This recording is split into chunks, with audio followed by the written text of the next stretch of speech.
Hello everyone. Back again with film recaps. In this video, I'm going to recap one of a horror thriller films from 2009, titled Case 39. Before we get to the storyline, I'd like to wish everyone a happy and great day. Without further ado, let's get straight to the storyline. The film opens with our protagonist, Emily, who is a benevolent social worker. She puts her entire life into making sure that children won't have to grow up in abusive homes. One day, her co-worker, Wayne, hands her a case of an alleged neglect of a child named Lilith Sullivan. She checks it out and sees the girl's photo inside, before heading home for the day to get ready for a date with Doug, who is also another co-worker of hers. Doug is charming and kind, and it is clear that the two are smitten with each other. However, their jobs are very time-consuming, so they decide to not jump right into a relationship for the time being. Later that night, Emily spends some time studying Case 39, which is none other than Lilith Sullivan's case, and the case intrigues her. What are they doing to you? The next morning, she heads straight to the Sullivans' residence, where she is coldly greeted by Lilith's mother. She asks for an audience with the entire family, and it becomes clear that something must be going on, since the father downright refuses to even say a word to Emily. They end up in an awkward stare down most of the time, and the mother states that they don't have family problems. When Emily gets back to the office that day, she tells Wayne that she is convinced Lilith must be abused, because something seems to be really wrong with the parents. Therefore, she convinces Wayne to let her invite the family to the office. When the family arrives, for some reason the father starts speaking eloquently. He tries to convince Emily and Wayne that nothing is wrong with the family. Regardless of what the father said, Emily is still convinced that something is up. She finds Lilith afterwards, and finally gets to talk to her alone. After some convincing, Lilith finally admits what is wrong with her parents. They hate me. She also begins admitting that her parents would like to send her to hell, whatever that means. Hearing this, Emily becomes more concerned.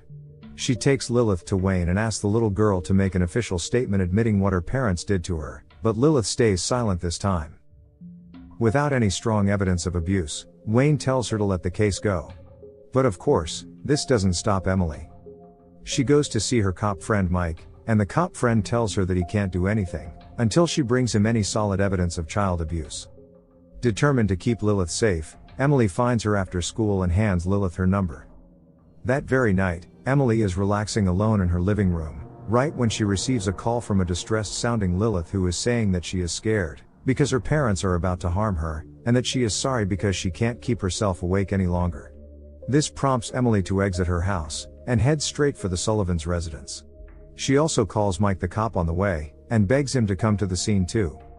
At the Sullivans' residence, Lilith's parents carry the sleeping Lily to the kitchen, and proceed to place her inside the oven.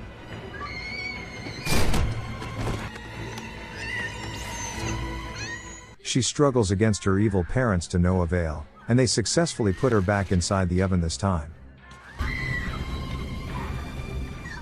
At the same time, Emily and Mike arrive at the scene, and forcefully break their way in as they hear Lilith's screams. Emily finally finds Lilith and lets her go, while Mike follows right after her, but then, while Mike fights against the father, the mother takes a knife and moves to attack Emily. Luckily, Mike manages to stop the mother. Due to this incident, the court throws Lilith's parents inside a mental facility to be psychologically evaluated, while Lilith will be put in a state home until they find her a foster family. However, right as Emily takes her to the state home, Lilith says that she doesn't want to stay there, and wants to live with Emily because Emily is a caring person. Emily with a heavy heart initially says no, because this would cause a conflict of interest in her line of work, but finally gives in because she feels emotionally attached to the child. She then convinces the board of directors to let Lilith stay with her and succeeds. Afterwards, Emily returns to see Lilith to tell the kid that there is good news for them. Bathroom, kitchen, fish. Be okay? On the next scene, Emily makes a visit to Lilith's old home to pick up a few things. There she discovers scratch marks on the floor, and multiple padlocks inside the parents' bedroom door. This signifies that for some reason, Lilith's parents would barricade themselves in their room every night. Emily then leaves for work, and watches as Lilith attend group therapy for kids with troubled homes. Here, we see a kid named Diego share about how he gets bullied at school because his parents have marital problems. On the next day, Emily gets summoned by Wayne, who grimly informs her that Diego murdered his parents last night. Emily then rushes to the crime scene, and witnesses the blood spatters on the bed. Mike the cop is there too. He tells her something strange about how Diego was climbing the walls, and it took 3 men to subdue him. Emily can't believe what she heard, thinking that there's no way a 10-year-old boy could do this. This incident shakes Emily deeply, but luckily Doug is there to comfort her. As Emily returns home later, she discovers that Lilith went through her family pictures. This leads Emily to share about her past. Her mother died when she was young due to a car accident. On the next day, Emily has lunch with Mike the cop. Here Mike informs her that right before Diego murdered his parents, the boy received a call that suspiciously came from Emily's house. This baffles Emily, because she swears that she never called Diego's house that night. The two then proceed to Emily's house to interrogate Lilith, but the girl insists that she never called Diego that night. Before Mike leaves that night, he tells Emily that he is convinced Lilith was lying. Curious, on the next day Emily decides to go to see Diego, and asks him if Lilith called him that night, but he only starts hyperventilating. What's the matter? Diego! Diego then gets taken to a hospital, and Emily tries asking him again. This time, Diego finally speaks. In Spanish, he tells Emily that it was a man's voice that called him that night. Emily spends the rest of her day thinking about the information that she just learned, and how a man's voice could have come from her house. Lilith is at the office with her, until Doug takes her with him to assess her progress as a formerly abused child. Alone with Doug, he questions her about the questionnaire that she just filled in. Apparently, Lilith answered no to all of the questions in the paper regarding fear of something. Doug then tells her that it can't be true, and tries asking her what her greatest fear is. The girl then promises to tell him her greatest fear only if he tells her his. As it turns out, Doug is afraid of hornets. It's at this point that Lilith begins acting sketchy, by saying that she is only afraid of herself because she has bad thoughts about certain people, including Doug.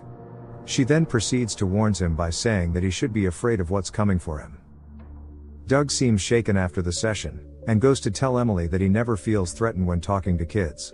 During supper with Lilith that night, we can see that Emily is starting to grow suspicious of the child.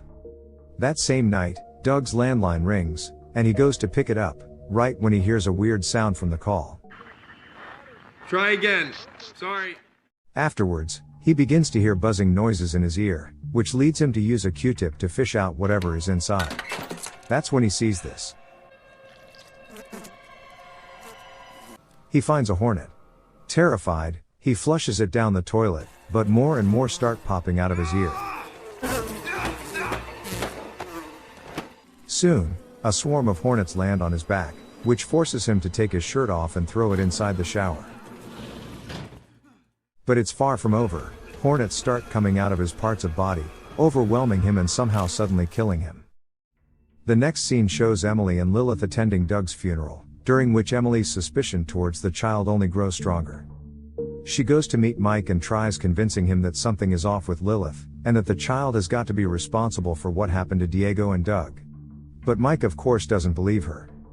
She then spends the rest of her day watching interviews the mental hospital had with Lilith's parents, and learns that Lilith's parents believe that over the years, Lilith has been killing people through some sort of mental manipulation. Lilith's mother says that her and her husband used to have brothers, but when Lilith was born, they began to die one by one, and she blames the girl. The mother also says that Lilith could not get rid of them until Lilith found someone new, and this makes Emily feel very scared. Emily then goes to visit Lilith's parents at the psychiatric hospital, wherein she sees the mother strapped to the bed. No condition for But then, visitors, as you can see. As it turns out, the jump scare was merely Emily's hallucination. She then gets an audience with Lilith's dad, who is convinced that Lilith is a devil incarnate of some sort, and that she feeds on kind people like Emily. He tells Emily about Lilith and that she is not his daughter but an old destructive soul like a demon.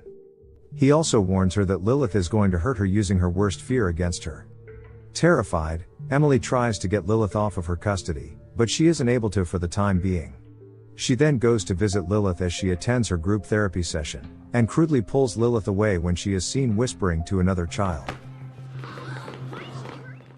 Emily, who is worried that Lilith might harm someone else, tells her that she cannot attend group therapy anymore. This infuriates Lilith, and then this happens. You're never going back there.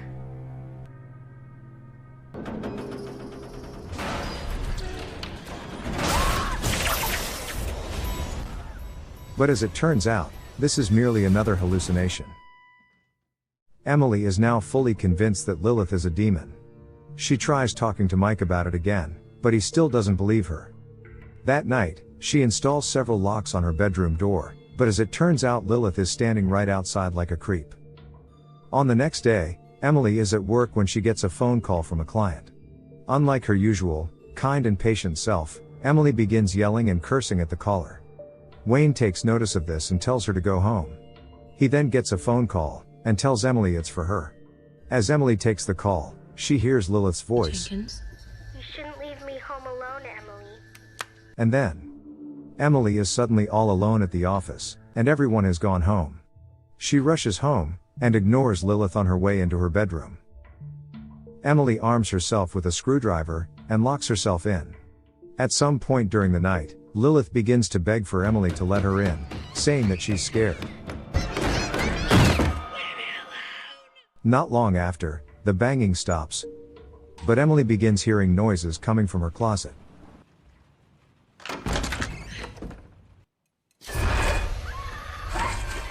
Emily runs for her life while the disfigured figure goes after her. She finds a bus driver, who lets her inside the bus. The bus driver is confused as he sees no one coming after Emily. Emily then steps out of the bus and enters her car, where surprisingly, Lilith awaits. She begins telling Emily that Emily has to do everything she says or else.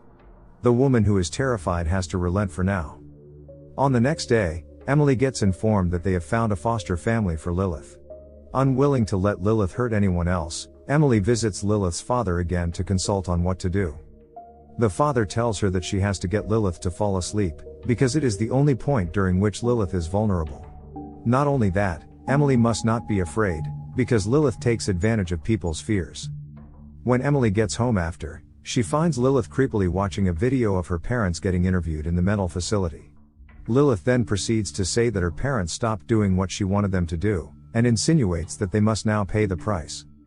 Back at the mental facility, Lilith's mother starts envisioning herself being inside a giant oven, and starts burning to death.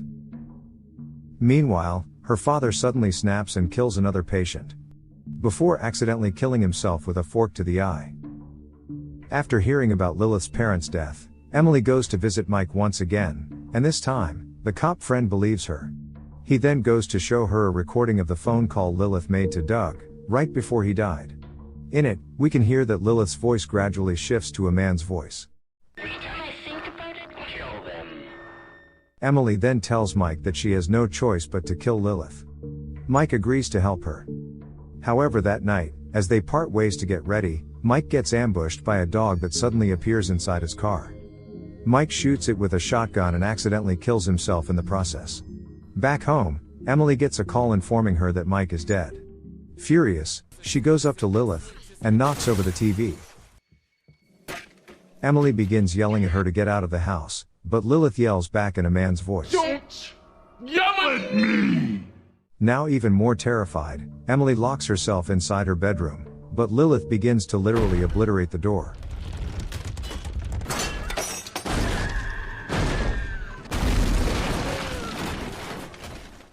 Emily hides under the bed while Lilith calmly walks inside. Her voice keeps shifting between that of a little girl and a man's. She then crawls under the bed, and tells Emily that she only wants Emily to love her. With no other choice, Emily plays along. Before tucking Lilith in for the night, Emily makes her some chamomile tea mixed with a ton of sleeping pills. She then makes sure Lilith is asleep, before tying knots on Lilith's bedroom door, and pouring gasoline all over the house. Emily eventually sets the house on fire, and she feels relieved as she watches it burn from the outside. However, she realizes her plan has failed when she sees Lilith somehow made it out alive. As per the police's instructions, the two pile into Emily's car, and soon begin to tail police cars that are taking them to a temporary shelter. At this point, Emily is completely sick of Lilith. She suddenly swerves the car away from the police and begins speeding.